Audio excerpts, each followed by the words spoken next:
faire ça debout, comme ça je serais certain de rester réveillé. On m'a donné une tâche redoutable, vous savez, intervenir juste après le déjeuner, au moment où les gens ont tendance à... J'ai la certitude que nul n'a abusé des boissons spiritueuses à midi, mais quand même, au début de l'après-midi, il y a un phénomène de digestion, donc il faut réveiller la salle. Alors, nous allons réveiller la salle. Merci d'abord, chers collègues, chers amis, de m'avoir invité. Nous avons toujours le souci de ne pas rester enfermés dans des bureaux à deviser sur l'avenir de l'humanité souffrante, mais d'aller au contact des gens, au contact du terrain, dans les entreprises, dans les écoles, dans les universités, parce que c'est ce qui nous ramène à la raison, c'est là où les gens lèvent la main en disant « oui, mais moi, là, attendez, voilà ce qu'on constate et tout ». Donc ça fait sur nous tous l'effet d'un choc de réalisme à chaque fois, et donc merci de votre invitation. Ce n'est pas une formule de politesse, c'est sincère, parce que ça nous est toujours très utile, surtout quand il y a les gens des générations à venir qui sont là en nombre. Après tout, c'est pour eux qu'on bosse, et le fait qu'ils soient là, qu'ils soient attentifs, qu'ils posent des questions, que tout ça les étonne, les surprend, c'est un bon signe, et donc ça nous permet d'être toujours dans le réel. Ce qui fait que quand vous étudiez les phénomènes de tout ce qui touche à l'illégalité, c'est-à-dire le terrorisme, le crime organisé et tout, il y a toujours une sorte de confrontation entre nous et les professionnels du terrain, c'est-à-dire les policiers, les officiers du renseignement, les gendarmes et les magistrats. Des fois, on voit les choses un peu différemment d'eux, et ils ont horreur de ça, parce que quand vous êtes bon dans un domaine, vous imaginez un peu que le domaine vous appartient, que vous êtes un peu le propriétaire des criminels, ou le propriétaire des terroristes, ou le propriétaire des marchands de drogue, et ceci et cela. Alors quand les commissaires de police ou d'autres râlent après nous en disant « ouais, Ferré, il est dans sa bibliothèque de fac et moi j'ai les mains dans le cambouis et lui il pérore à la télé », alors à ce moment-là, ça nous permet de dire non, nous ne sommes pas dans une bibliothèque de fac, nous allons sur le terrain, nous voyons sans doute plus de méchants, de bandits ou de terroristes que vous n'en avez jamais vu dans votre vie, et on va voir les gens là où ils sont pour leur parler, et ma présence ici aujourd'hui entre dans ce cadre-là, et j'en suis fort heureux.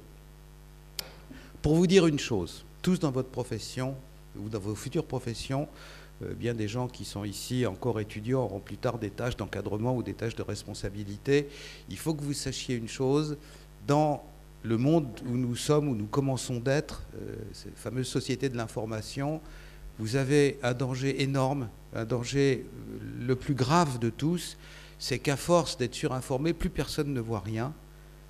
Déjà, il y a très longtemps de ça, c'est plus de 2500 ans, c'est dans la République de Platon, il dit l'être humain, quand on l'informe trop, il est comme le hibou qu'on met au grand jour, il ne voit plus rien, et ce qui aveugle, ça n'est naturellement pas l'obscurité, c'est l'abus de lumière, c'est le soleil dans les yeux.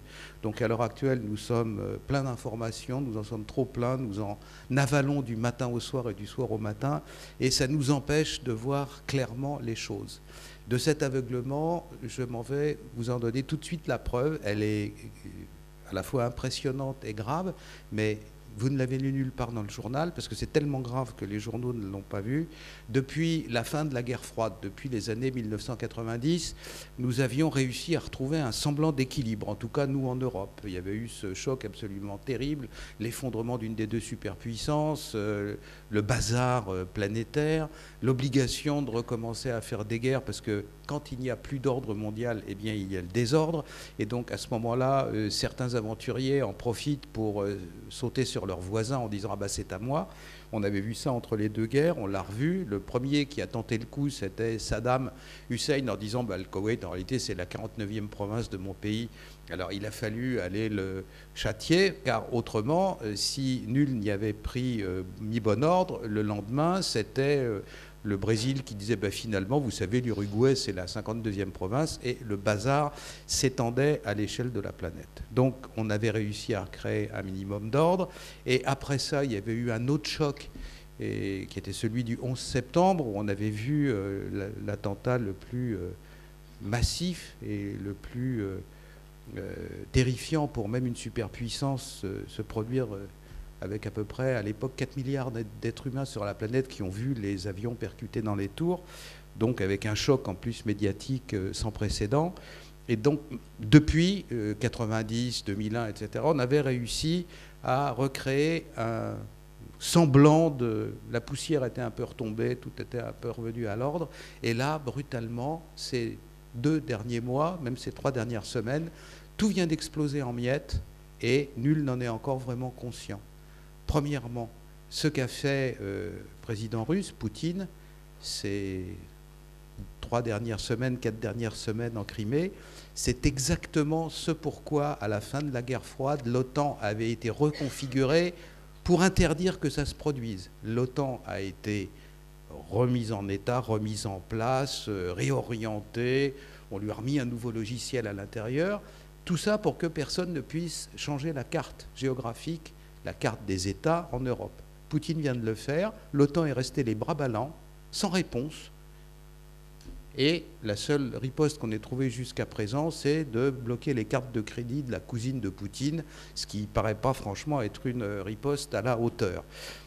Premier élément, l'OTAN était, puis c'est une énorme machine, hein, vous allez sur Internet, Google, tout ça, vous allez voir ce que c'est que l'OTAN, une énorme machine, des pipelines, des tuyaux, des aéroports, des avions, des flottes, toutes les armées intégrées d'un certain nombre de pays, dont les 3/4 des pays d'Europe, tout ça n'a servi à rien. Poutine s'est servi, il a fait exactement ce qu'il voulait. Il nous a laissé en cadeau un truc qui est en ruine, dirigé par des ripoux extraordinaires depuis une quinzaine d'années, je parle du reste de l'Ukraine, et qui en réalité est même à moitié un pays, puisque toute la partie du côté de la Pologne est en fait polonaise. La ville ukrainienne appelée Lviv, LVIV, c'est en réalité la ville polonaise de Lvov qui a été pendant des siècles le siège et la capitale du nationalisme polonais qui aujourd'hui, suite au fascicide Staline, se trouve en Ukraine. À droite, vous avez un quart de la population qui est russophone et qui parle le russe. Et au milieu, autour de Kiev, effectivement, vous avez ce qui est vraiment l'Ukraine, mais qui n'est pas viable en tant que tel. C'est pour ça qu'on avait mis un bout à gauche et un bout à droite. Il y a une nouvelle revue de géopolitique qui vient de paraître, là, qui s'appelle Conflit, où on voit l'une à côté de l'autre 2 cartes extraordinaires. C'est la zone de ce qui est aujourd'hui l'Ukraine en 1344, quand pour une grande partie ça appartenait à des Baltes, à la Lituanie. Donc on voit là où on parlait russe, là où on parlait les langues des pays baltes. Et la carte électorale de l'Ukraine à la dernière élection, on voit plus de 60% des voix pour Yanukovych et moins de 40% des voix, et ça se superpose exactement avec la carte de 1300 et quelques, où on voit exactement les mêmes divisions, donc elles sont stables, elles sont de l'ordre du géopolitique. Tout ça était connu, et on a laissé faire, et on n'a rien fait. S'ajoute à ça la réflexion en douce, en privé, d'un haut fonctionnaire américain avec qui je dînais il y a quelques jours quand il était de passage en Paris. Il m'a dit on ne monte pas une espèce de prise en main d'une zone. C'est grand la Crimée, c'est grand comme plusieurs départements français, avec des ports absolument majeurs et importants qui couvrent toute la mer Noire et au-delà les mers chaudes pour la Russie. On ne monte pas une opération qui implique au minimum 25 000 hommes en armes, une opération de cette ampleur-là. Qu'a fait la CIA? Qu'ont-ils vu? Qu'ont-ils dit? Rien, apparemment. Ils n'ont rien vu du tout, hein, se préparer. Et un beau jour, Poutine a dit « Ah non, c'est à moi, claquement de doigts, ben voilà, c'est fait, c'est occupé. » Voilà, et donc ce matin, on apprenait que toutes les bases ukrainiennes qui devaient résister jusqu'à la mort, les types sont partis tranquillement par la porte de service et que tout a été récupéré par la Russie. Voilà ce qui s'est produit récemment sous nos yeux, dans l'impuissance la plus totale de notre outil majeur pour éviter que ça se produise, c'est-à-dire l'OTAN. Pour l'avenir de la stabilité européenne, ce n'est pas franchement une excellente nouvelle. Deuxième choc majeur, à partir du 12 septembre 2001, des centaines, peut-être même des milliers de milliards de dollars, d'euros, tout ce que vous voulez, a été dépensé pour que le 11 septembre ne se reproduise plus. Qu'est-ce que c'était que le 11 septembre? Eh bien, c'est un avion qui disparaît des radars et qu'on n'arrive plus à retrouver, qui après ça percute. Voilà. Alors ça vient exactement de se reproduire avec le vol de la Malaysian Airlines. Un avion a disparu et 3 semaines plus tard, puisqu'on est 3 semaines plus tard, il y a de pitoyables zozos qui nous disent « Ah oui, on a peut-être trouvé une zone où il pourrait se trouver des débris » et ce matin c'était « Ben non, finalement c'est plutôt 1000 km à droite de l'endroit où on pensait ». Personne ne sait rien. Nous sommes constamment en contact avec notamment des unités comme d'experts, hein, comme le GIGN, qui ont pour mission de délivrer un avion quand il est tombé aux mains de pirates de l'air et tout. Ils n'en savent pas plus que le lecteur moyen du monde. Hein. C'est-à-dire que ce truc est incroyable. On a affaire à des gens dont on nous dit qu'ils sont capables de surveiller tous les téléphones du monde, tous les ordinateurs, tous les fax, tous les trucs. Là, il y a un machin qui, au décollage, pèse 350 tonnes, qui fait 70 mètres de long et 70 mètres d'envergure, qui a disparu. C'est pas une petite voiture Dinky Toys, quoi. Et personne ne sait où c'est. Personne ne peut nous dire vraiment ce qui s'est passé. Une partie de notre travail se fait maintenant dans le cadre d'un institut en commun avec les Chinois à Pékin. On a eu plusieurs enfants de hauts dignitaires du style bureau politique et tout comme étudiants. Ils nous téléphonent, ceux qui parlent français, en disant « Papa est très inquiet ». Apparemment, papa, il n'en sait pas plus que, là encore, une fois de plus, le lecteur du monde. Donc, coup sur coup, tout ce qui a été dépensé comme fric, milliers de milliards depuis le 11 septembre, pour que ça ne se reproduise plus, ce qui devait ne pas se reproduire vient d'arriver au vu et au su de tout le monde, et personne n'y a pu rien faire, personne n'a trouvé l'avion. Ce truc s'est baladé, alors qu'il devait aller par là, il est parti apparemment dans l'autre sens, si c'est vrai, parce que là encore c'est une hypothèse, au milieu de la zone au monde qui est la plus surveillée par les satellites espions, puisque c'est dans ce coin-là qu'il y a tous les États nucléaires rock'n'roll, comme le Pakistan, la Corée du Nord, l'Inde, la Chine, et qu'il peut se passer des choses, quoi. C'est quand même des zones avec des armes nucléaires qui pourraient être mieux contrôlées. Parfois, je ne parle pas de la Chine, qui est un État extrêmement ordonné, mais au Pakistan, ils disent qu'ils ont bien l'arsenal en main, en Corée du Nord. On aimerait en être sûr, quoi. Et en même temps, dans cet endroit où il y a un satellite espion à côté de l'autre, un gros avion disparaît et nul n'est en mesure de... Bon, voilà. Alors ça, c'est le contexte dans lequel on avance, et maintenant, à partir de maintenant, et cependant, alors nous, on publie des communiqués on entend, au bout d'une semaine où on ne trouvait pas l'avion, on a publié un communiqué disant où est le high-tech, où y sont les satellites. On lisait encore il y a peu de temps dans la presse des articles de vantardise absolument incroyables où des gens disaient avec le satellite que j'ai, il y a des gens qui jouent au golf sur un terrain de golf quelque part au fin fond de la Pennsylvanie, on arrive à lire la marque sur la balle de golf. Vous avez vu le travail, un truc de 350 tonnes, il est perdu corps et biens, personne n'est capable de le trouver, personne ne sait où il est. Et voilà, donc du coup, les ardents défenseur du high-tech, depuis 3 semaines à mois, ils sont un peu passés sous la table, on ne les voit plus, on ne les entend plus, parce que quand ça va vraiment mal, où c'est? Le premier réseau de surveillance planétaire nommé Échelon, il a servi à interdire le 11 septembre? Non, le 11 septembre a eu lieu et Échelon n'a servi à rien. Il y en a un deuxième qui monte par derrière, on l'a appris par les conférences de Snowden, qui s'appelle PRISM. PRISM a servi quelque chose pour empêcher l'attentat de Boston, où des types préparaient des bombes depuis des semaines, des Tchétchènes en plus. Il ne faut jamais discriminer une population dans son ensemble, mais les Tchétchènes, c'est là aussi, c'est un peu rock'n'roll comme population. C'est des guerriers farouches. Bon, vous avez des Tchétchènes qui viennent s'installer chez vous, vous faites un peu attention. Eh bien non, ils ont préparé un attentat, ils ont posé leurs bombes au milieu du truc de marathon de Boston, et PRISM n'a servi à rien. Et là, vous avez tous les satellites espions et un gros avion, un 777, c'est 300 personnes à bord, quoi. C'est pas un Cessna monomoteur, il disparaît et personne n'a rien vu.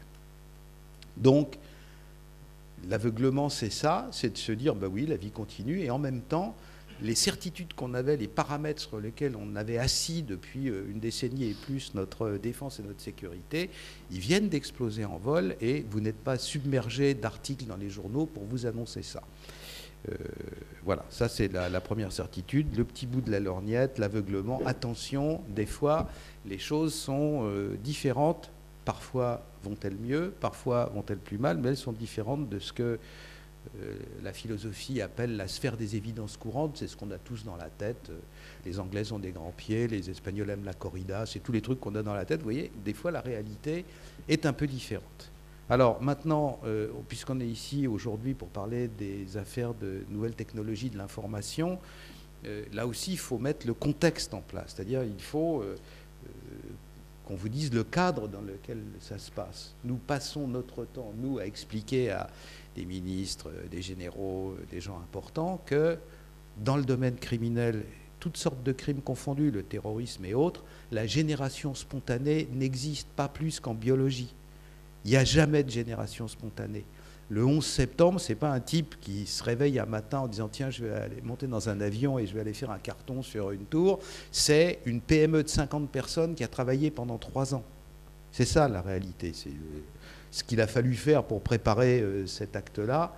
C'est ça. Il a fallu que de l'argent circule, il a fallu que des gens circulent, il a fallu qu'ils passent d'un continent à un autre.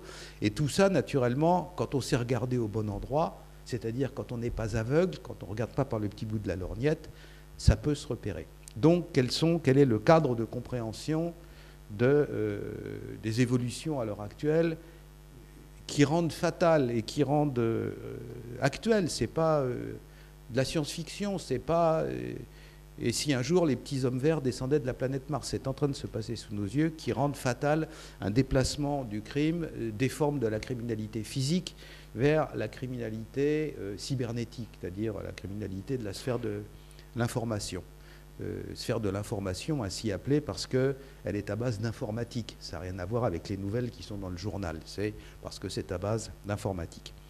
Donc là, 2 éléments importants. Premièrement, là aussi, on a le plus grand mal à faire prendre ça en compte par à la fois les journaux et les professionnels.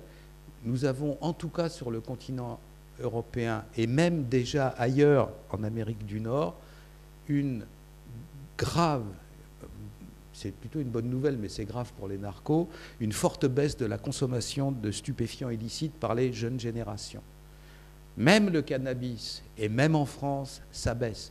La quantité de cannabis consommée sur autodéclaration, interview à la sortie des rave parties, des boîtes de nuit, etc., de la classe des 17 ans, c'est-à-dire le futur du marché, quoi. Le futur d'un marché, c'est ces jeunes consommateurs. On a pratiquement 50% de moins de consommateurs en 2013, dernière fois où il y a des statistiques, qu'en 2002. Nous avons des jeunes générations. Je suis moi-même l'heureux père d'un garçon de 22 ans et d'une fille de 17. Je vois ce que c'est, j'écoute, je parle avec leurs copains, etc. Ils ont tout à fait... C'est une génération qui est née au moment de la vache folle. Après ça, il y a eu les lasagnes de bœuf au cheval. Ils sont assez, ou l'inverse, ils sont assez méfiants sur ce qu'on veut leur faire consommer. C'est des gens qui ont une espèce de réserve par rapport à ça. Et le fait que les drogues illicites ne soient en fait en dehors de leur capacité destructive si elles sont chimiquement bien préparées. Mais en réalité, dans la vie de tous les jours, ce sont ni plus ni moins que des poubelles chimiques. Vous avez quelque chose qui commence à effrayer, que par exemple, le hashish du Maroc, il est inondé de pesticides pour qu'il ne soit pas dévoré par les charançons ou n'importe quoi. Et si le monsieur qui fabrique les Marlboro mettait le 10e des pesticides qu'il y a sur un joint, il serait en prison demain matin, parce que c'est gravement cancérigène. Et ainsi de suite. Une fois, on a capturé, confisqué à la frontière belge, une grosse cargaison de pilules d'ecstasy. Et ce sont les gendarmes, dans leur laboratoire, qui ont fait l'analyse chimique de ce qu'il y avait dans l'ecstasy. 1/3 de ces cachets d'ecstasy-là, ce sont des recettes clandestines, donc ça peut varier d'une livraison à une autre, mais en tout cas, pour ces 50 000 cachets d'ecstasy-là, 1/3 de ce qui rentrait dans la composition de ces cachets d'ecstasy, c'était du Destop, le truc qui sert à déboucher les chiottes, quoi. C'est un violent poison. Il y a des gens qui se suicident en avalant du Destop. 1/3 des cachets d'ecstasy, c'était ça. Alors négligemment, j'ai montré ça à mes gamins. Je lui ai dit, vous avez vu là? Alors après ça, ma fille, elle téléphonait. Ah, mon père, il m'a montré un truc, c'est dégueulasse et tout. Donc ça a l'air de... Ça se ressent dans la consommation de drogue. Alors, j'ai pas que des bonnes nouvelles. Une partie de cette consommation est en train de se déplacer vers des vrais médicaments utilisés pour se droguer. Des anxiolytiques, des sédatifs, des antidouleurs. Mais là, quand il y a marqué Lexomil 2 mg sur la boîte, c'est vraiment du Lexomil et c'est vraiment 2 mg. Après ça, on boit 2 verres de vin par là-dessus et puis on se sent aussi bien que si on avait fumé 3 joints. Ce n'est pas une recette que je vous donne, c'est juste un exemple. Et ça permet, à la suite de quoi, d'avoir des certitudes sur ce qu'on consomme. Donc cette méfiance des jeunes consommateurs, y compris pour l'illicite, c'est en train de faire des ravages.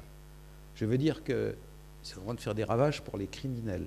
Si jamais, dans le monde du crime, on estime que le marché illicite, c'est l'ONU qui nous dit ça, le marché illicite des stupéfiants est de 350 milliards de dollars par an, dont 175 pour le cannabis, 30% de moins de consommation de cannabis, ça fait entre 35 et 40 milliards de dollars au moins dans les caisses. C'est naturellement insupportable quand Renault comprend qu'il va vendre 3% de moins de voitures dans l'année. Le PDG est blême et il parle de tout de suite prendre des mesures drastiques. 30%, quelle que soit l'industrie licite ou illicite, c'est insupportable. Donc c'est ça qui est en train de se passer dans les pays où on tient bien les statistiques. Et ce pays est important. Je parle de la Grande-Bretagne parce que c'est le pays d'Europe où on consomme le plus de stupéfiants. Et c'est le pays par lequel historiquement la drogue est arrivée dans le reste de l'Europe, le pays le plus américanisé, les formes récréatives de drogue, etc. Et donc vous avez en Grande-Bretagne, la dernière année où on a des statistiques complètes et à jour, c'est 2012, on n'a pas encore tout à fait à jour 2013. 2012, la quantité de cocaïne consommée en Grande-Bretagne dans la tranche d'âge des 16-24 ans, c'est-à-dire le futur du marché de la cocaïne, moins 20% dans l'année. Imaginez qu'en France, il y ait moins 20% de chômeurs ou moins 20% de cas de sida, tout le monde sortirait le champagne, quoi. Et là, c'est ce qui est en train de se passer, avec des résultats ravageurs pour les narcos. Il y a des conséquences concrètes. Quand on interroge les flics de près, ils nous disent les flingages à Marseille, c'est ça, le marché est en train de se tendre. Les gens qui sont dans le monde de l'illicite, qui sont des bandits, ce sont des gens, au sens strict du terme, qui sont hors la loi. Donc ils n'ont pas accès aux ressources de la loi. Ils s'en sont même mis en dehors eux-mêmes. C'est-à-dire que si vous allez braconner sur les terres d'un dealer, le dealer ne peut pas vous donner un rappel à la loi, il ne peut pas vous donner une contravention, il ne peut pas vous mettre en prison. Il peut faire deux choses dans son monde à lui. Il peut vous casser la gueule ou il peut vous tuer. Et donc, deuxième avertissement, c'est la mort. Et ainsi, on voit, pour des raisons de bornage de territoire, les incidents meurtriers se multiplier à Marseille. C'est du fait que le marché est en train de se tendre. Quand les clients abondent, personne ne va s'entretuer pour un type qui va braconner dans une porte cochère où il n'a rien à faire. Quand le marché se tend, voilà, c'est ce qui est en train de se produire, donc il y a déjà des conséquences. Nous voyons à l'heure actuelle les bandits les plus intelligents, les plus réactifs, sortir petit à petit du marché de la drogue et se précipiter vers de nouveaux marchés criminels. Alors, 2 secondes d'explication. Les criminologues qui font bien leur métier, ils voient les gentils. Les gentils, c'est ceux qui sont dans cette pièce aujourd'hui. Ils voient aussi les méchants. Donc je vois des bandits et des voyous. Et notamment, dans la région parisienne, il y a un clan. Alors, une fois de plus, hein, il y en a d'autres qui ne sont pas criminalisés. Mais je connais très bien des gens d'un clan de gitans criminalisés. C'est des voyous, hein, vraiment. Et je fais des années que je vais les voir, je bavarde avec eux, on parle. Ils sont à l'origine, avant qu'ils soient sédentarisés, ils venaient d'Alsace, pas loin de l'endroit où j'ai une partie de ma famille, donc on parle du pays et tout. Et puis, et récemment, on a vu un autre clan de Montreuil, lui célèbre au point d'avoir à un moment donné contrôlé tout le milieu criminel de la région parisienne, les Ornec, le clan Ornec s'est fait prendre là récemment sur des trafics de déchets toxiques. Trafic où on prend des déchets, de l'amiante, des trucs avec des produits toxiques qu'il faut détruire dans les règles de l'art, qu'on ne peut pas juste balancer dans un champ comme ça, parce que c'est très dangereux pour la santé. Et là, ils achetaient ça à bas prix, les entreprises se défaussaient de ça là-dessus en leur donnant un pourliche, ils allaient les mettre au bord des chemins et ils ne respectaient aucune des règles de l'art. Pourquoi, au nom du ciel, un clan tzigane qui n'a jamais fait ça de sa vie change de métier criminel. Je connais l'autre, donc ils sont pareils que ceux-là. Ce sont des gens qui vivent uniquement entre eux. Ils vivent en France depuis 2 siècles, ils ne se sont jamais intégrés. Ils sont illettrés, ils ne parlent pas, ils ne savent ni lire ni écrire, etc. Vous vous rendez compte l'énorme difficulté qu'il y a de passer d'un trafic, par exemple, de drogue à un autre trafic. C'est un monde complètement nouveau. Imaginez changer de job si vous savez ni lire ni écrire.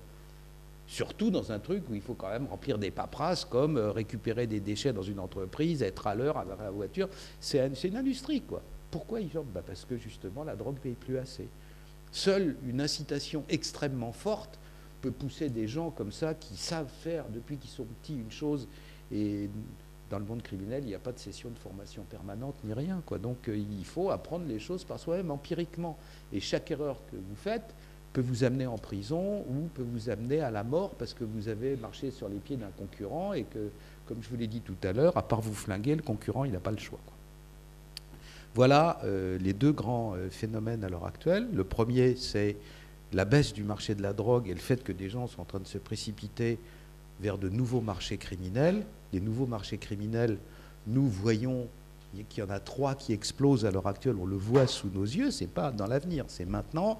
Le premier, ce sont les contrefaçons dangereuses, faux médicaments, fausses pièces détachées de voitures, etc. Et puis faux tout. L'année dernière, à San Francisco, ils ont intercepté un bateau qui arrivait de Chine, sur lequel il y avait plusieurs tonnes de faux cornflakes, des pétales de trucs qu'on prend au petit-déj, là. Et donc faux n'importe quoi, faux cosmétiques. Alors ça coûte rien à faire quand c'est bidon, quand il y a du plâtre à l'intérieur des cachets, une boîte de médicaments ne coûte pas bien cher à faire, il suffit d'avoir une jolie boîte, et ça rapporte naturellement des fortunes, et c'est beaucoup moins pénalisé que les drogues, le trafic de drogue ou les trafics d'armes. Aux États-Unis, 5 grammes de cocaïne à fumer, là, du crack, 5 grammes de crack, ça peut vous amener 40 ans en prison. Récemment, il y a un homme qui s'est fait arrêter aux États-Unis avec des cornes de rhinocéros. Vous savez, les Asiatiques, notamment les Chinois, vivent dans l'idée que la corne de rhinocéros râpée leur permet d'avoir, disons, des performances supérieures avec les dames ou autres. Donc, ils en consomment. Et naturellement, à chaque fois, il faut tuer le rhinocéros. Alors, on râpe, c'est juste de l'os, quoi, en fait. Je ne comprends pas, mais enfin, bref.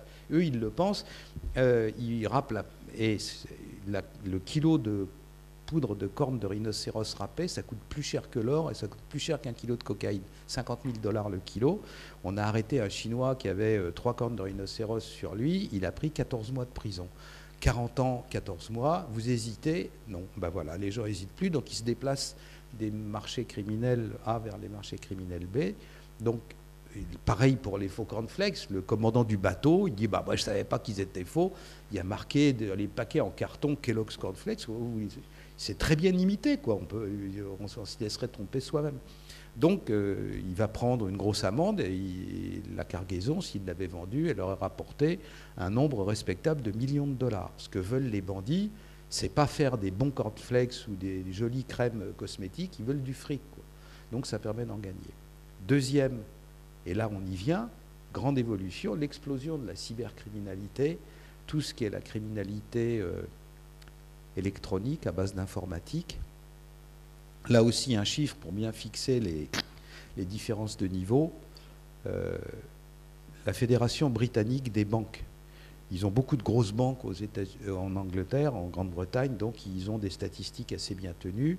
Ils disent un braquage moyen dans une banque, avec la cagoule et le pistolet, là, ça rapporte 3 000 livres sterling. Et statistiquement, au bout du 4e, on a 99,8 chances d'être en prison. Donc, en gros, c'est vraiment un métier de loser. Hein, c'est pas, je vous déconseille parce que on va pas loin. En revanche, récemment, il y a eu, fin 2013, un énorme braquage informatique, c'est-à-dire fait par voie informatique dans le monde entier. Alors, je vais vous expliquer.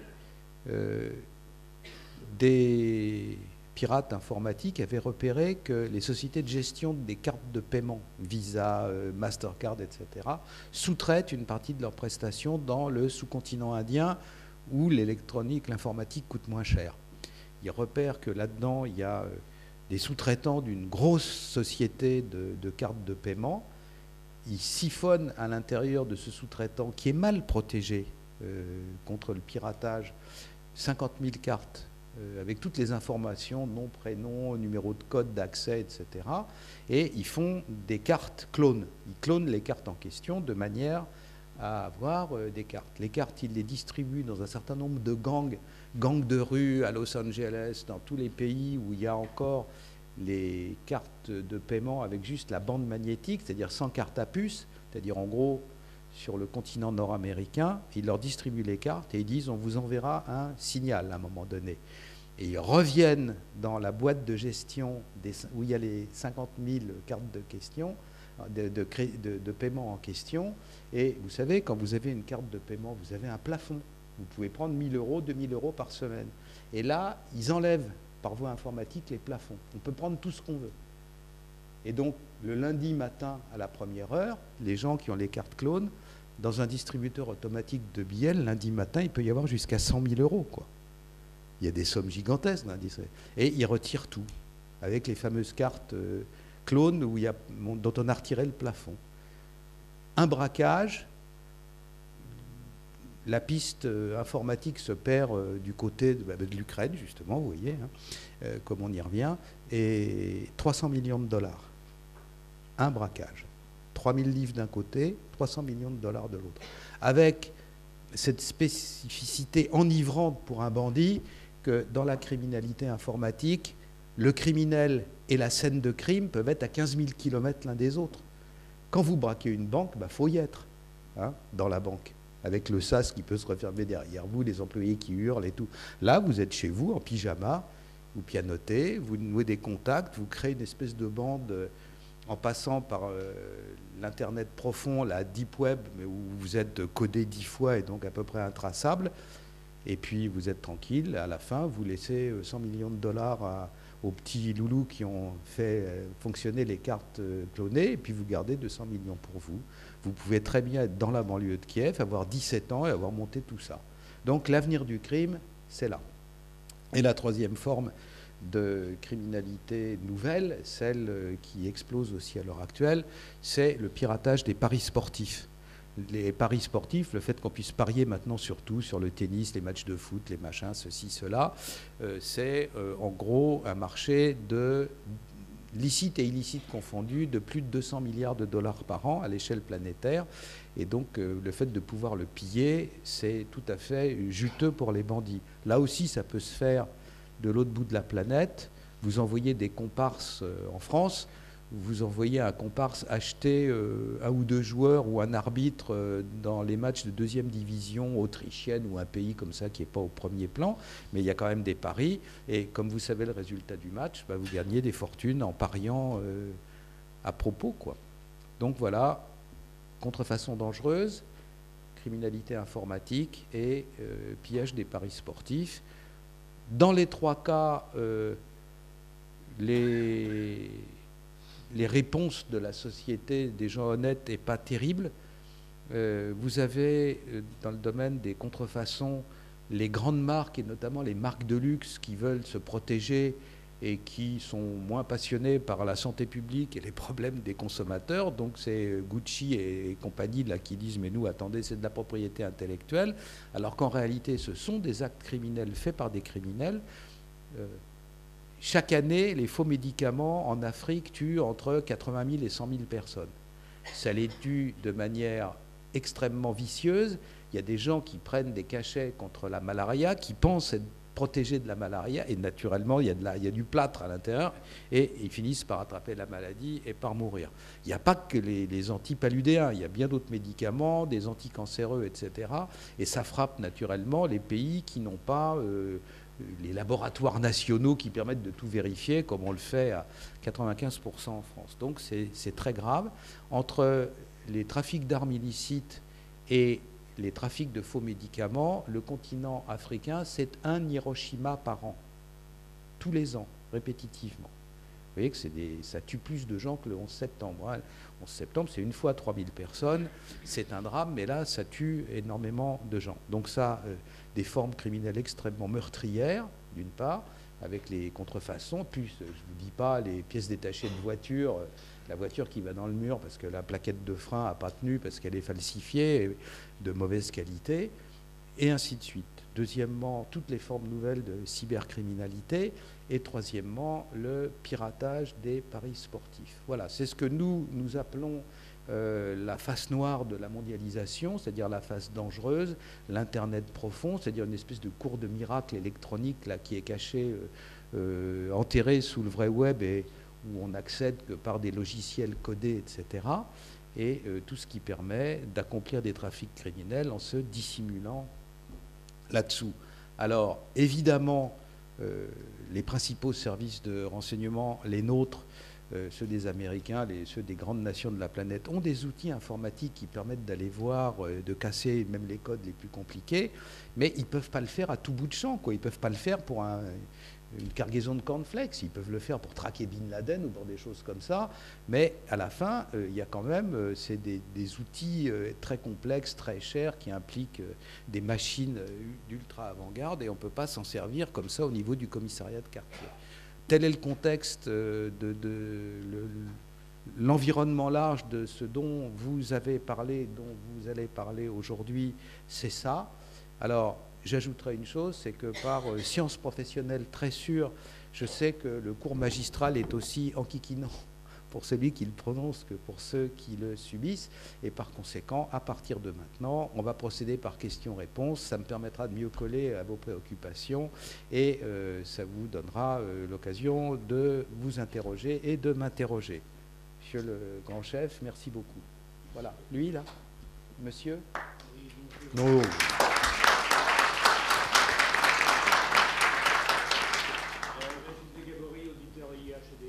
Oui. On s'est déjà vu lors d'une réunion à l'IFCDM. Sans doute. Et j'en ai fait toujours beaucoup d'intérêt à vous écouter. Alors, il y a un point sur lequel je ne partage pas tout à fait votre avis, c'est en ce qui concerne la Crimée. Parce que je ne partage pas tellement votre avis, mais je voudrais votre opinion sur un autre plan. Je me suis laissé dire qu'une grande partie de l'économie mondiale, au niveau des dettes, était financée par la mafia ou était d'origine criminelle. Qu'en pensez-vous? Non, c'est plus... Voilà. Il y a effectivement des crises de liquidité dans le système financier mondial. Et il y a des fois où, quand il n'y a pas assez de liquidités honnêtes, on fait appel à des liquidités moins honnêtes. Par exemple, pendant la grande crise de 2008, vous avez des établissements financiers qui étaient à l'époque très fragiles, qui se demandaient comment ils allaient honorer les traites à la fin du mois. On était le 15, et vous aviez des coups de téléphone. C'est jamais directement les bandits qui vous appellent, c'est des avocats ripoux, des notaires marrons, ce genre d'intermédiaires là, de demi-monde financier, qui disaient voilà, alors je représente des intérêts qui possèdent dans votre établissement 650 millions de dollars.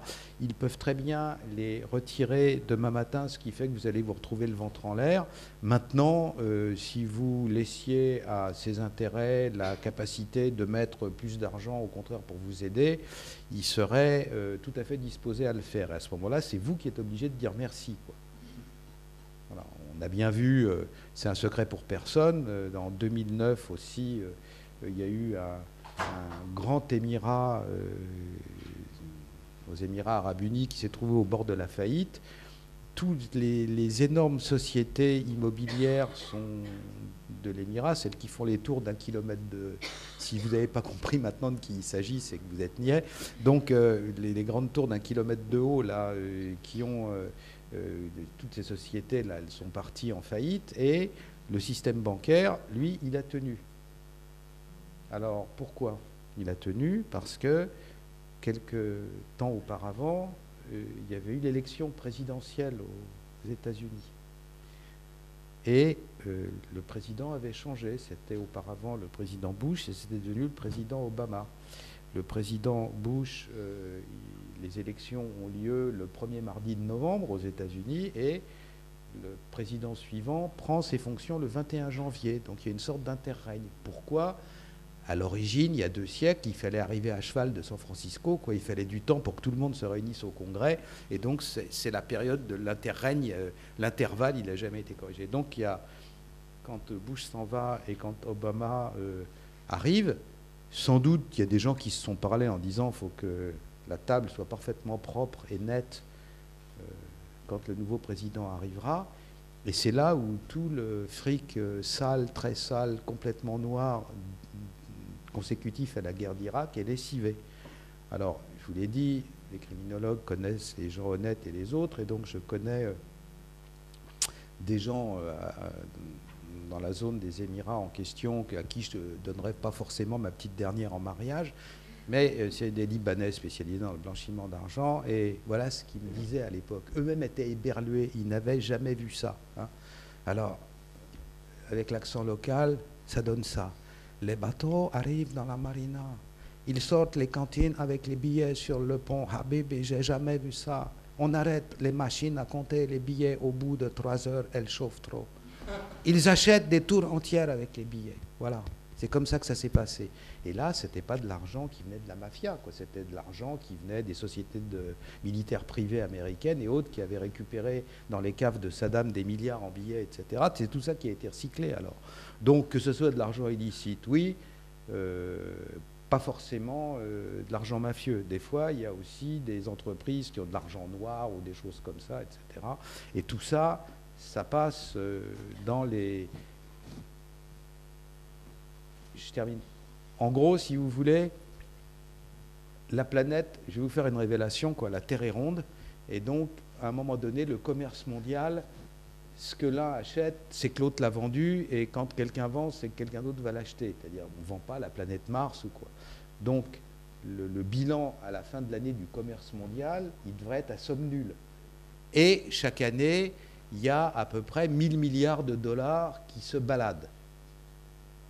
Voilà, c'est dans la comptabilité du Fonds monétaire international et de la Banque mondiale, c'est ce qu'on appelle le poste NEO, Net Errors and Omissions. Le poste NEO, c'est les fautes, les erreurs de comptabilité. On peut par exemple estimer que la comptabilité nationale du Zimbabwe n'est pas aussi idéalement bien tenue qu'elle devrait l'être, donc il y a des fautes dans ces comptabilités d'État-là. Puis il y a tout l'argent noir, il y a le fait que quand vous êtes en Bolivie et que vous vendez clandestinement 40 tonnes de cocaïne, eh bien, il n'y a rien qui apparaît sur la comptabilité. Mais à la fin, quand vous êtes en Bolivie et que vous achetez 40 Mercedes en Bolivie, c'est de l'import-export, toutes ces sommes-là qui sont comptabilisées. Ça apparaît sur la comptabilité. Et à la fin, vous avez eu pas de création de richesse et l'argent a été dépensé. Net errors and omissions. Tout ça, ça passe à balayer la poussière sous le tapis. Et donc, c'est comme ça que ça se passe. Et le poste en question, chaque année, c'est à peu près 1000 milliards de dollars. Il y a tout, il y a les erreurs, il y a le notaire Ripou qui est parti aux Seychelles avec l'argent de ses clients, il y a le cartel de Médéine, il y a les sociétés de sécurité privées qui récupèrent l'argent de Saddam. Chaque année, il y en a à peu près pour 1000 milliards de dollars. Alors naturellement, c'est 3, 4, 5% du commerce mondial, ça ne permet pas d'expliquer tout, mais déjà, c'est répétitif, c'est d'année en année. Voilà. Donc il n'y a pas uniquement que l'argent mafieux, il y a bien d'autres sortes d'argent ripou, il y a l'argent de la corruption, il y a l'argent de ce qui est vendu au noir. Par exemple, quand l'Iran est sous embargo, il vend une partie de son pétrole au noir en passant par l'Irak ou par des pays prête-nom. Donc ça fait aussi des milliards de dollars qui ne sont pas explicables parce qu'ils n'ont pas été vendus avec une facture connue, quoi, dans la comptabilité nationale ou repérée sur les échanges mondiaux du FMI ou de la Banque mondiale. Donc c'est ça qui se passe. Si c'était que de l'argent mafieux, ça serait trop simple. Il suffirait de tout interdire, parce qu'il n'y a que de l'argent criminel. Mais là, il y a toutes les nuances de gris, depuis le gris pâle du type qui fait un truc en douce, une transaction en douce, jusqu'à l'argent du trafic d'êtres humains ou trafic de drogue. Oui, bonjour, Chaplan Quentin, étudiant en M1 de Relations internationales, Sécurité Défense à Lyon 3. Je m'inscris totalement dans ce que vient de dire l'auditeur de l'IHEDN. Aujourd'hui, on voit que sur les marchés financiers, il y a des réseaux opaques, voire mafieux, qui s'inscrivent. Et ici, à Lyon, on en a eu une représentation, et au niveau de l'Europe aussi, notamment dans ce qui est la taxe carbone.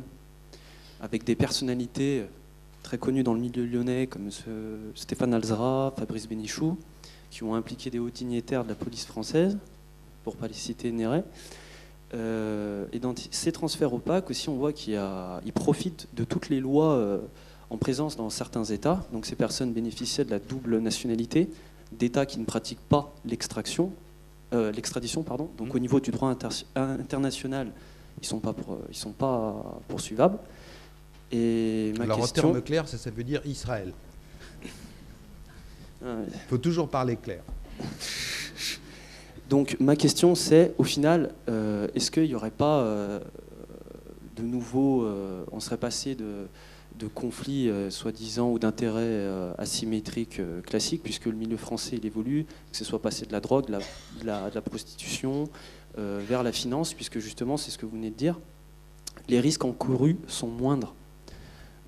Face à ça, comment les États arrivent-ils à s'entendre, à mettre en commun des dispositifs qui ne soient pas dépassés comme Interpol pour arrêter ces personnes? Alors, c'est plusieurs questions en une. Premièrement, on ne passe pas de l'un à l'autre, ça cohabite.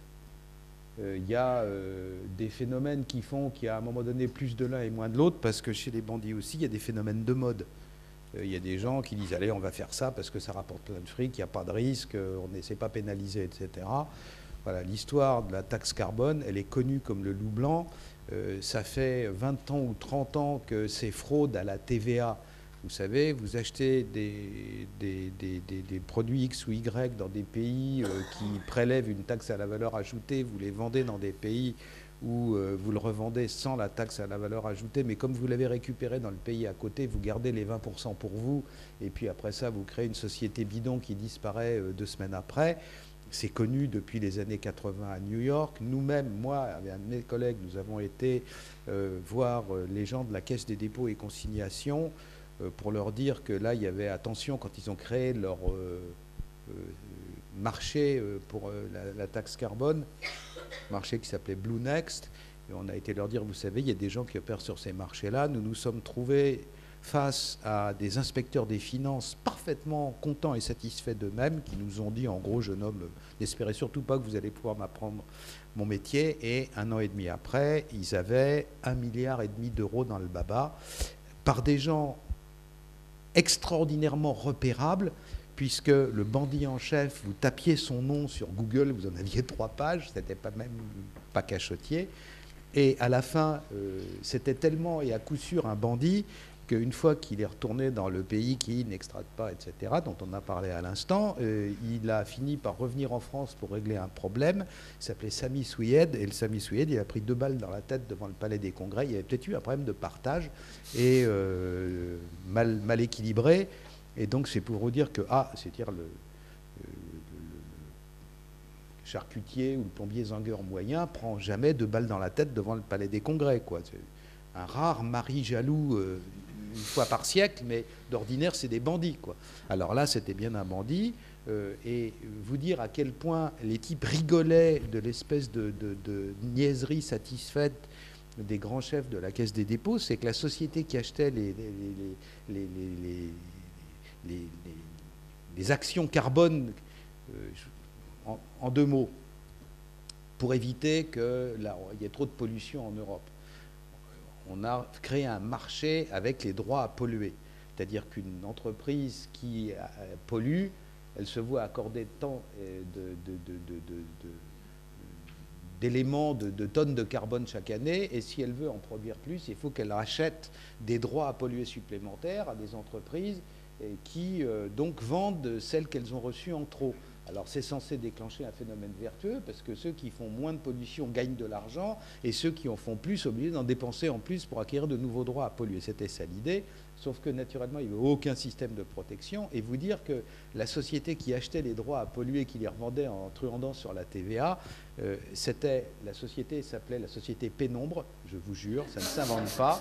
Elle était domiciliée dans une chambre de bonne, et quelque part dans le sentier, au hasard, et le type qui était son directeur gérant était connu, fiché au grand banditisme et tout. Tout s'est fait, l'Europe entière s'est fait, l'Union européenne s'est fait escroquer de 5 milliards d'euros, dont la France d'1,5 milliard. Alors ça, c'est vrai, c'était purement et simplement une sorte de bandits, c'était des bandits, quoi. C'était des truands. Le Stanislouien en question, il avait fait ses jeunes armes chez les Zemmour il y a 25 ans. Je parle des bandits, hein, pas du chroniqueur. Donc c'est chez les Zemmour des années 80, là 70 et 80, Edgar Zemmour, etc. Il avait fait ses premières armes, il a repris le truc à son compte. Et avant, il faisait des escroqueries aux annuaires de la police. Vous savez, ils allaient voir des commerçants en disant, voilà, on va vous faire prendre un encart dans un annuaire chaque année qui paraît de la police, et puis on vous donnera un macaron. Alors avec le macaron, vous n'aurez plus de contravention, vous serez considéré comme un ami. Les gens disaient, ah bah, c'est une bonne idée. Alors, qu'est-ce que vous allez porter plainte pour 100 euros, pour 200 euros? Ils escroquaient tout un quartier comme ça, et ils disparaissaient avec l'argent. Et après ça, ils ont vu qu'ils bricolaient et qu'il y avait beaucoup mieux à faire. Et le beaucoup mieux à faire, c'était de passer de 200 euros à 1 milliard. Quoi. Et les quantités d'argent que ça a procuré sont obscènes. C'est des milliards d'euros. Voilà. Donc c'est vrai, ça existe dans la sphère financière, et c'est toujours très difficile à corriger, puisque la première chose que font les gens quand ils se sont fait avoir comme ça, c'est dire je vais passer pour un gland, et donc à cacher le truc aussi longtemps qu'ils le peuvent. Et donc depuis que le scandale a eu lieu, ça a donné lieu à un échange de patates chaudes entre Tracfin d'un côté et puis la Caisse des dépôts. Mais vous auriez dû nous prévenir, mais on vous a prévenu, mais ma lettre du temps, mais ma réponse du temps. Donc ils ont, pas moi c'est l'autre, quoi. Mais en réalité, ils auraient dû voir venir les choses. Il suffisait de taper sur Google le nom du type dont le fils était le gérant de la société La Pénombre, et ils seraient tombés, ils auraient dit oups, non, on ne les laisse pas faire. Et il a fallu genre 1 an avant que le robinet soit fermé, quoi. Pendant encore plusieurs mois après que l'escroquerie est détectée, des centaines de millions d'euros partaient dans la nature vers un compte au Kazakhstan ou des trucs. Je veux dire, les types qui balayent par terre à la BNP, ils se rendent compte tout de suite que c'est pas normal, quoi. Et là, non, les grands chefs ont laissé partir. Les papiers étaient formellement bien remplis. Donc, c'est pas toujours que les bandits sont géniaux, c'est que parfois, il y a des gens très distingués et très bien élevés qui ont un peu de mal à se rendre compte que les méchants existent. Parce que dans leur monde, on n'en voit pas. Voilà, oui, c'est ça qui s'est passé dans l'histoire de la taxe. Encore voilà, une. Allez-y. Ouais. Non, c'est juste que, comme je suis le maître de l'horloge... Concernant ce que vous avez dit, Clémence Joalès-Sabourin, je suis consultante. Oui. C'est tout à fait vrai ce que vous dites, mais il y a une raison à cela. Vous savez que quand un jeune en Iran ouvre une adresse email sur Yahoo, puisque AOL, on ne peut pas ouvrir en Iran, par exemple, ou Gmail, on ne peut pas ouvrir d'adresse mail, Yahoo, on peut. Et les Anglais font bien, donc l'accompagnement, etc. Tout de suite, on reçoit, je vous le dis parce que je l'ai ouvert moi-même, parce que j'avais besoin d'une adresse email en Iran. Tout de suite, des universités canadiennes et américaines, on reçoit un mail. Envoyez-nous votre CV, quelles sont vos compétences, etc., etc. Ils vont directement à l'université Sharif. Et d'autres universités, et ils récupèrent, pas qu'ils récupèrent, ils vont, mais ouvertement, et il n'y a pas de mal à cela, système Goldman Sachs, on ne peut pas reprocher quoi que ce soit, on les récupère, c'est-à-dire on leur propose ce que malheureusement la France n'a pas proposé, malheureusement les universités européennes n'ont pas proposé, eh bien, eux, ils ont été présentes. Les Suisses récupèrent aussi, ils récupèrent même vos étudiants français de Polytechnique notamment. Alors, vous voyez. Donc, alors, moi, ça me va très bien. Vous savez, quelle que soit la raison, nous, on le constate. Mais c'est vrai, quoi. Vous avez affaire à des gens surqualifiés qui sont très forts, et ça n'implique de ma part aucune espèce d'admiration pour ce qu'ils ont pu faire avec ce pays depuis 30 ans. Le fait est qu'on a affaire à un ensemble de gens à la fois très qualifiés est particulièrement subtil et vicieux. C'est un grand peuple, une grande culture. Ils sont là, ils avaient des États organisés avec des gouvernements, quand nous, en Europe, on avait encore des peaux de loup autour des reins. Et il faut compter avec eux pour l'avenir, d'autant plus que ce qui est avoué par l'Iran comme réserve de gaz et de pétrole, il y en a sans doute plus que ce qui a été avoué jusqu'à présent, notamment en matière de gaz. Donc on verra, mais dans le domaine de la partie d'échecs, parce qu'une fois de plus, encore, c'est les Perses qui ont inventé ça, il y aura des parties d'échecs importantes et intéressantes dans l'avenir, dans cette partie-là du monde. Voilà ce que je voulais vous dire. Merci de votre accueil.